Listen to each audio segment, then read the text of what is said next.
요셉, 참 우리 성경에 인물 많은 훌륭한 인물들 중에 참 우리가 요셉에게서 배울 것이 많고 또 요셉을 우리가 좋아합니다.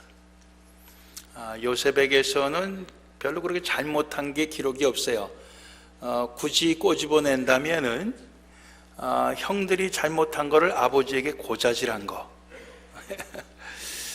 고자질한 게 그게 이제 하나 흠을 잡으려면 잡을 수가 있는 거죠. 그 외에는 별로 요셉에게서 잘못한 걸 잡아내기가 어렵습니다.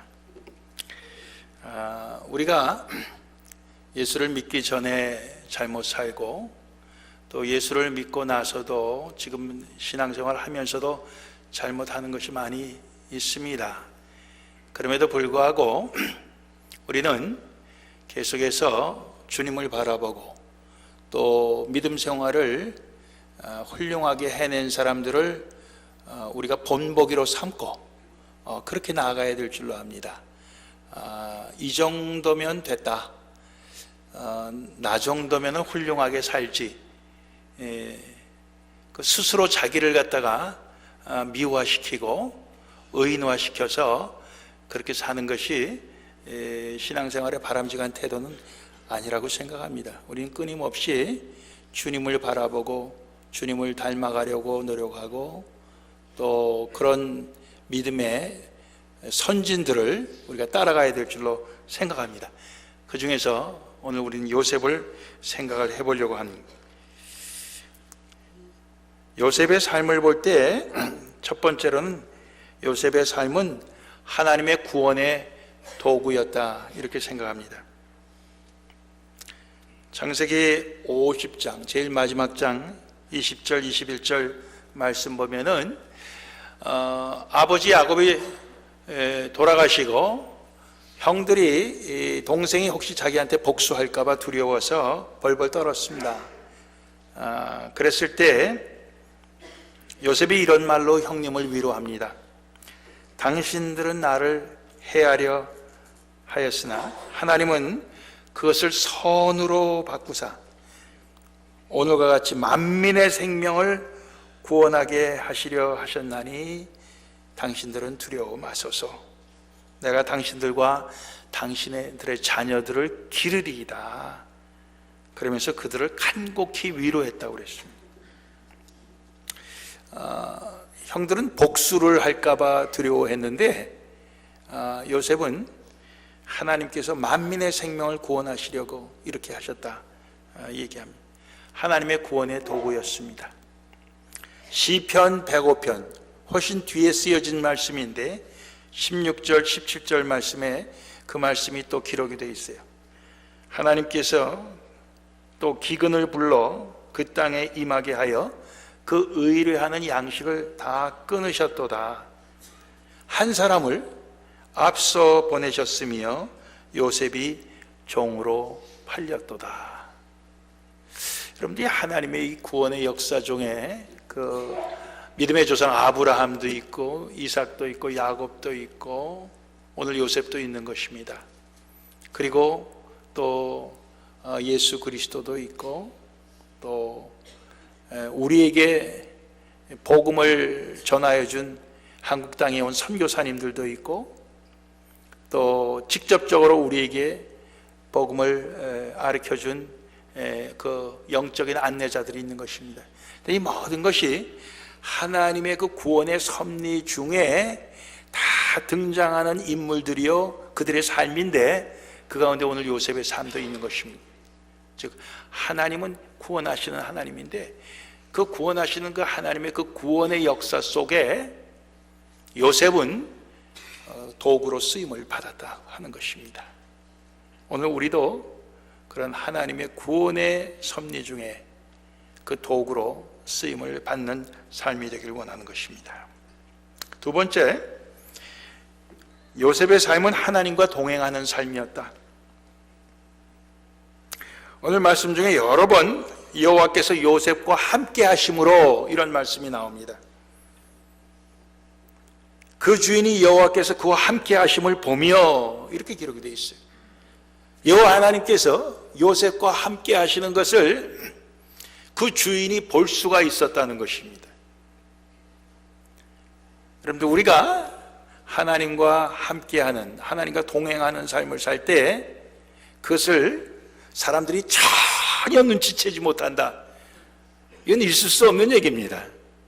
우리가 하나님과 동행할 때 그 누군가는 그것을 눈치챌 수 있게 되어 있습니다. 오늘 이 보디발이라고 하는 그 주인이 그것을 눈치를 챘습니다. 알아볼 수밖에 없었습니다. 빛이 어두움에 비춤에, 그럴 때 깨닫지 못하는 어둠도 있지만은 그러나 그 빛을 깨닫게 되는 것과 마찬가지입니다. 하나님과 동행하는 요셉, 주도권은 하나님께 있어요. 물론 하나님이 먼저 요셉과 함께 해주셨고, 요셉은 그 하나님의 손을 붙들었습니다. 그래서 함께 하게 된 것입니다.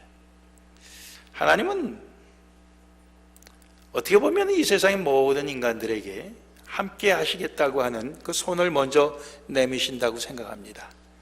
그런데 많은 사람들이 그 손을 뿌리치죠. 그러나 오늘 요셉과 같이 함께 하시려고 하는 그 하나님의 손을 붙잡는 사람들이 있습니다. 그게 또 우리여야 되고요.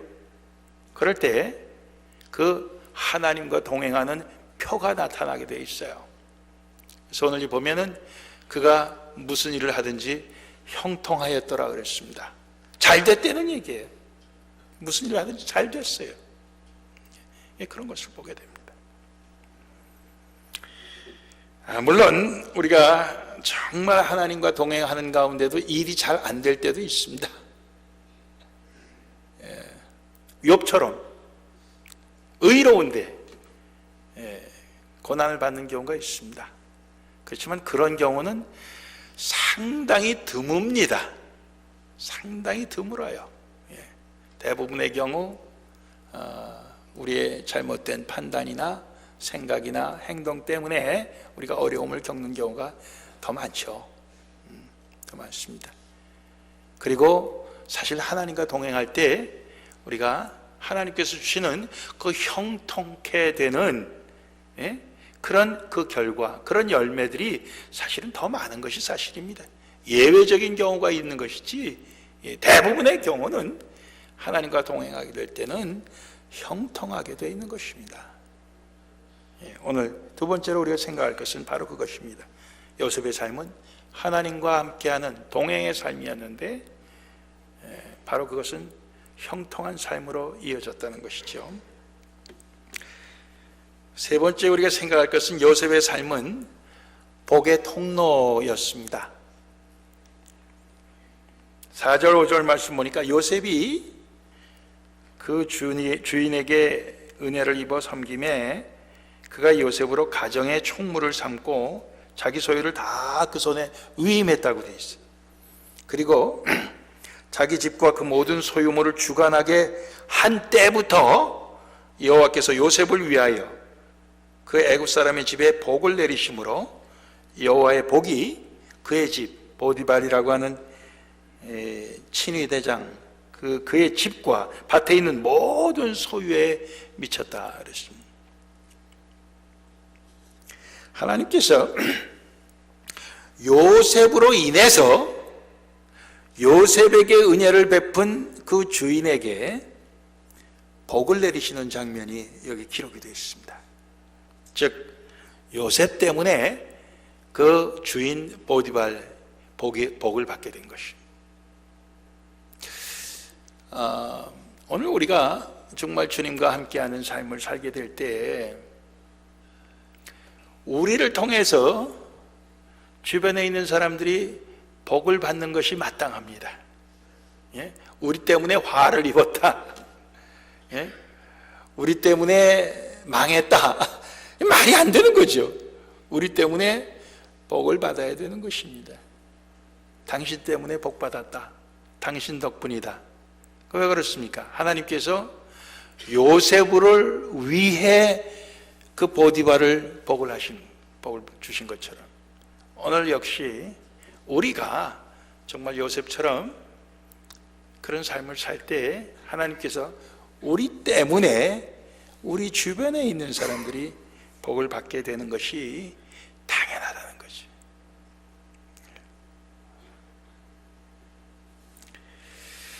한 번은 제가 터스틴 시청에 들어가서 어떤 건물을 제가 하나 봐둔 게 있었어요. 우리 이쪽으로 이사 오기 전입니다. 저 건물을 우리가 사면은 교회를 쓸 수 있게 해주겠느냐, 시청 직원한테 물어봤더니 교회로 쓰면은 도대체 시에 좋은 게 뭐가 있느냐, 그러면서 그 사람이 말이에요, 아주 정색을 하고 저한테 물어봐요. 안 해주겠다는 얘기죠. 예? 교회가 들어와서 뭐가 유익하냐, 그런 얘기예요. 그 사람 참 무식해요. 예? 교회가 들어오면은 복이 되죠. 학교가 들어와도 복이 되고 병원이 들어와도 복이 되지만 교회가 들어오면 더 복이 되는 것을 그 사람이 모르는 얘기예요. 근데 벌써 그 세월이 20년이 지났습니다만은 요즘 누가 그런 얘기를 하면 제가 자신 있게 이 사람은 뭘 모르는구만 이렇게 얘기할 자신이 없습니다. 예? 교회는 많은데 정말 복이 되느냐, 주변에. 예수 믿는 사람은 많은데 예수 믿는 사람 주변에 있는 사람들이 그 사람 통해서 복을 받느냐, 요즘 자신 없어요. 그런데 제대로 된 모습은 오늘 요셉에게서 보는 것처럼 주변에 있는 사람들이 복을 받아야 되는 것입니다. 네 번째, 요셉의 삶은 그 자신의 삶이 복 있는 자의 삶이었습니다. 오늘 7절 이하의 말씀 보니까 그 주인의 처가 요셉에게 눈짓하다가 동침하기를 청했다, 이렇게 되어 있습니다. 요셉의 나이가 이때 몇 살쯤이었을까 추측을 해본다면은 요셉이 17살 때 종으로 팔려갔고요, 애굽에 30세에 총리가 돼요. 그러니까 13년 동안 보디발의 집에 살고 그 다음에 또 옥살이를 하지 않습니까? 그 옥살이가 거기에 이 떡 맡은 관원, 술 맡은 관원 꿈을 해몽해주고 2년이 지나서 왕의 꿈을 해석해줘요. 그러니까 적어도 옥살이가 2년 이상 됐을 것이다 하는 걸 짐작할 수가 있어요. 그러면은 우리가 이때 그의 나이가 27, 8 그 정도 됐을 것이다, 이런 생각을 합니다. 27, 8. 근데 그 앞에 나오는 말씀은 그 용모가 준수하고 아름답다 그러잖아요. 예? 그러니까 27, 8 정도로 우리가 추측해 볼 때 아주 그냥 17살의 앳된 소년에서 이제는 아주 용모가 준수한 그런 청년으로 변해갖고, 이 주인의 아내가 어느 날 갑자기 반해버린 거죠. 눈이 번쩍 요셉에게 띄어갖고, 요즘 뭐 우리 꽂혔다 그럽니다. 뭐 꽂혔다는데 그래갖고는 처음엔 눈짓을 하다가, 예?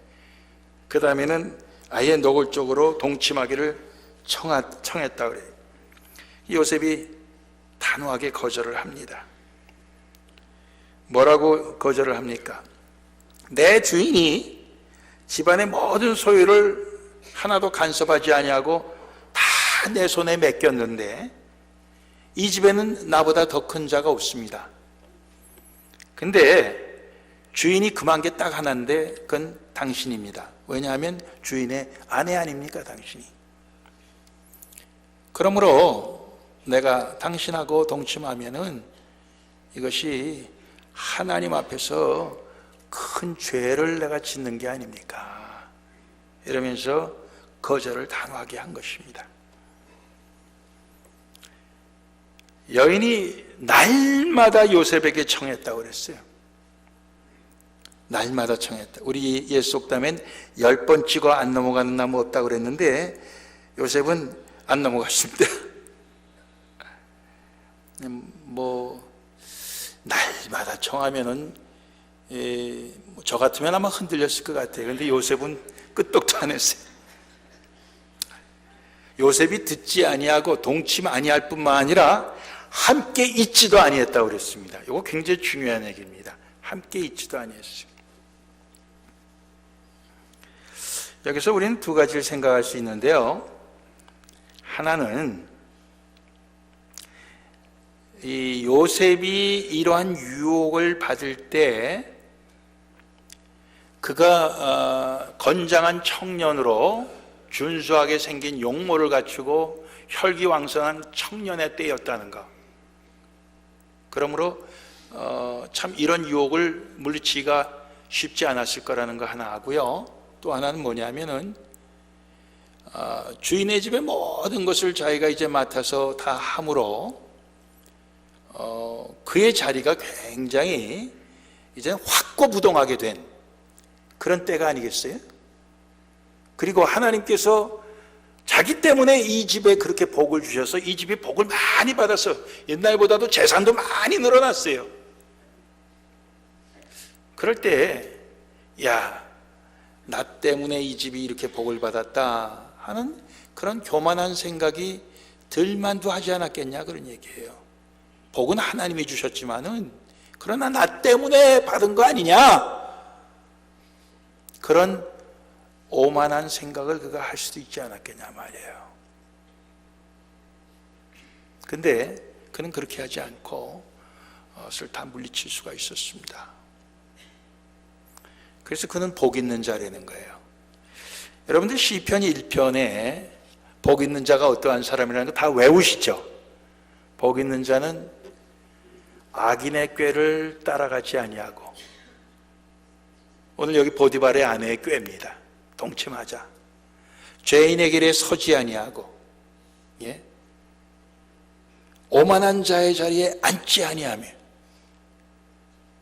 오직 여호와의 율법을 즐거워하여 그 율법을 취하러 묵상하는 자로다. 내가 어떻게 하나님 앞에서 죄를 지을 수가 있습니까? 그의 속에 하나님의 말씀으로 가득 차고 그의 속에 하나님, 항상 함께 하시는 하나님과 그 동행하는 그의 삶을 그대로 드러내는 거예요. 복 있는 자죠. 전설에 따를 것 같으면은 이 보디발의 아내가 치마를 벗어서 자기 방에 있는 그 우상에다가 씌웠답니다. 그러면서 자, 우리 신이 못 보니까 괜찮다, 동침하자 이랬다는 거예요.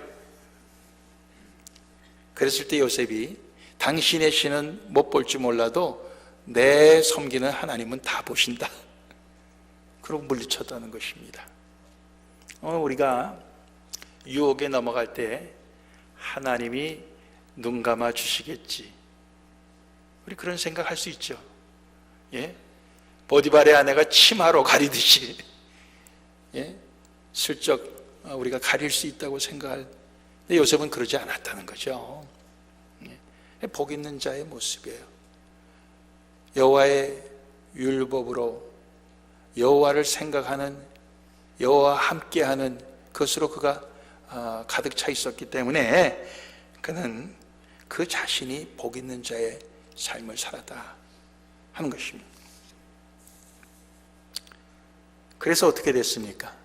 결국은 자기가 주인의 아내를 강제로 그렇게 범하려고 하는 사람으로 누명을 쓰고 옥에 갇히게 되죠.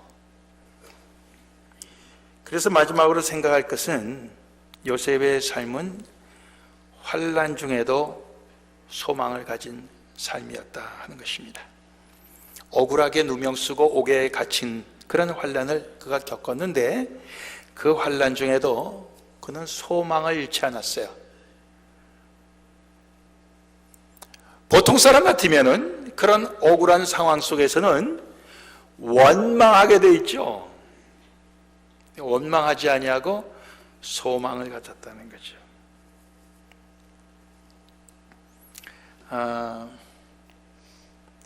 이 주인의 아내, 이 보디발의 아내가 자기 남편에게 당신의 종이 내게 이렇게 저렇게 했다 말했을 때 그 남편이 너무너무 분이 넘쳐서 화가 나갖고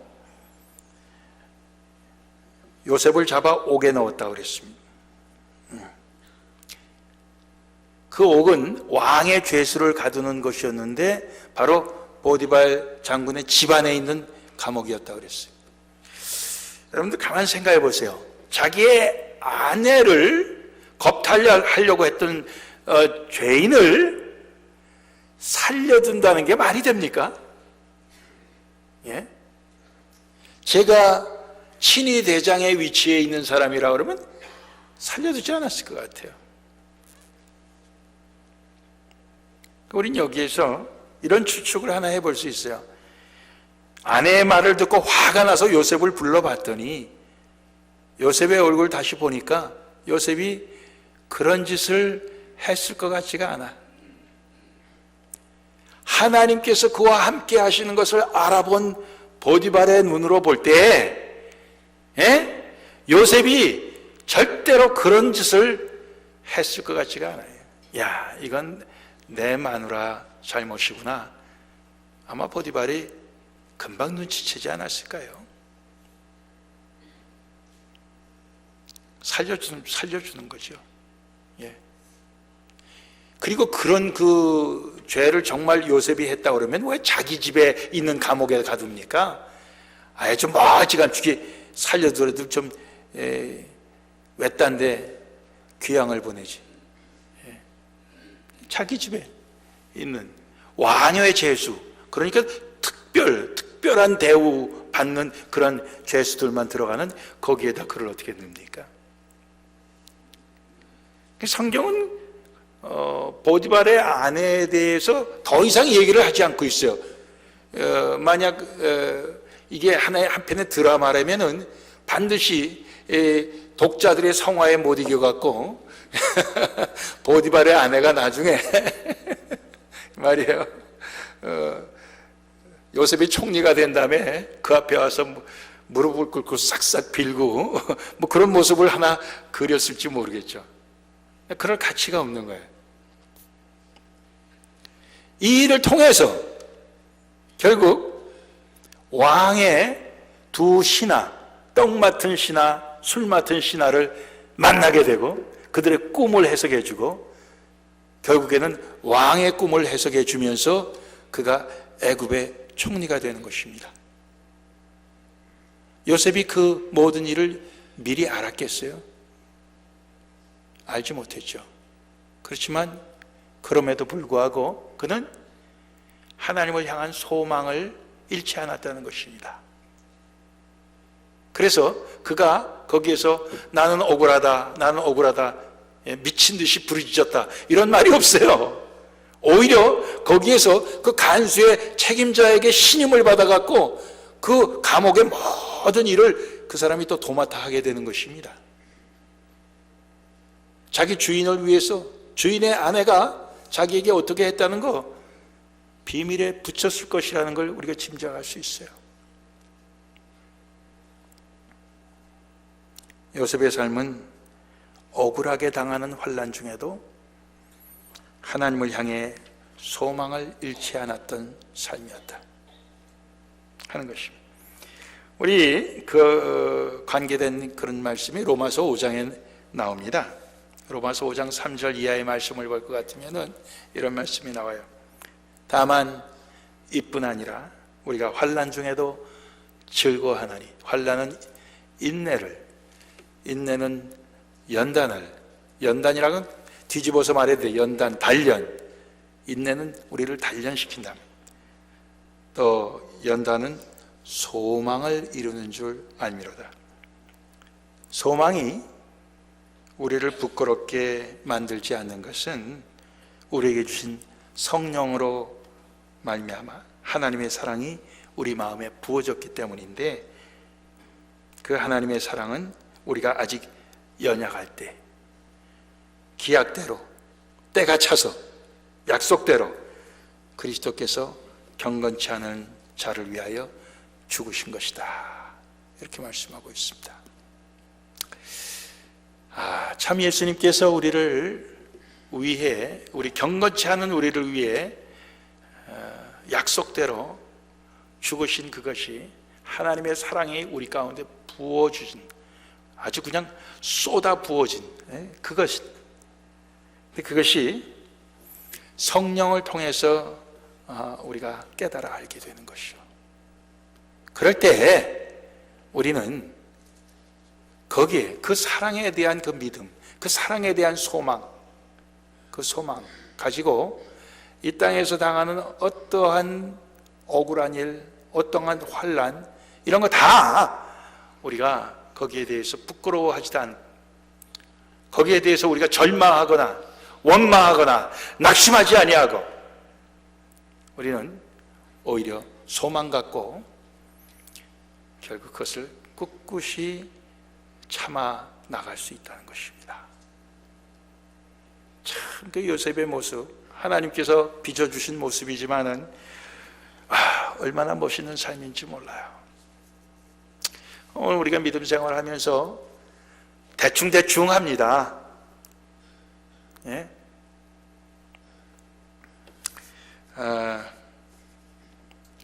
좀 표현이 좀 그렇죠. 이제 제가 옛날에 우리 교회 부목사로 있다가 지금은 뉴욕 쪽에 담임으로 가는 우리 허영구 목사님한테 제가 느끼는 대로 허 목사님 뭐 어쩌고 저쩌고 허 목사님에 대해서 제가 한번 뭐 이렇게 제가 느낀 대로 얘기를 했어요. 조금 일종의 비판이죠.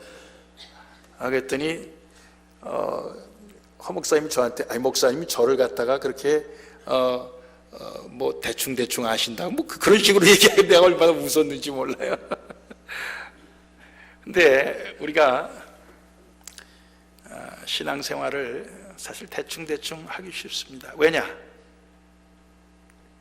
여러 가지 부조리한 일들, 여러 가지 그럴 수가 있느냐, 우리가 용납할 수 없는 그러한 일들이 많이 벌어지기 때문에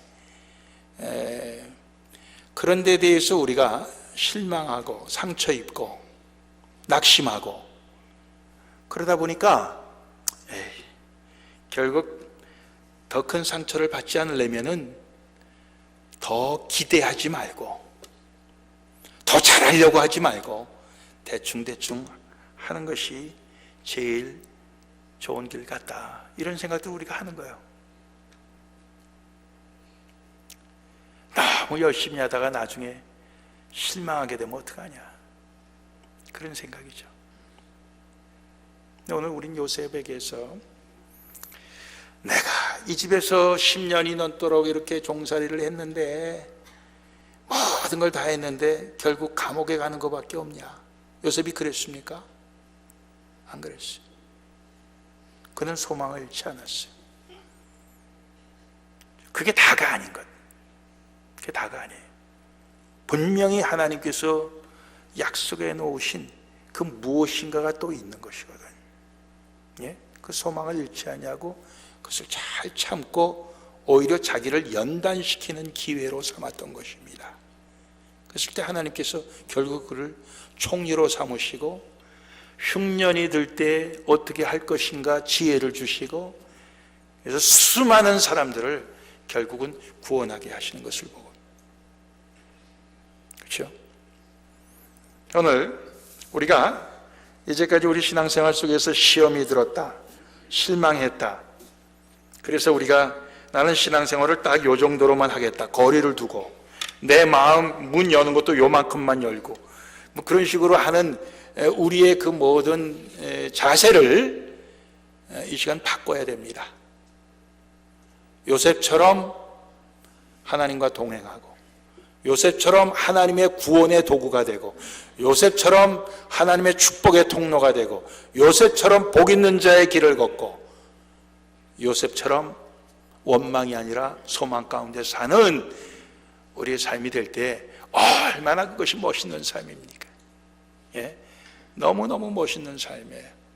우리가 다 그러한 삶을 살기를 주님의 이름으로 빕니다. 기도하시겠습니다.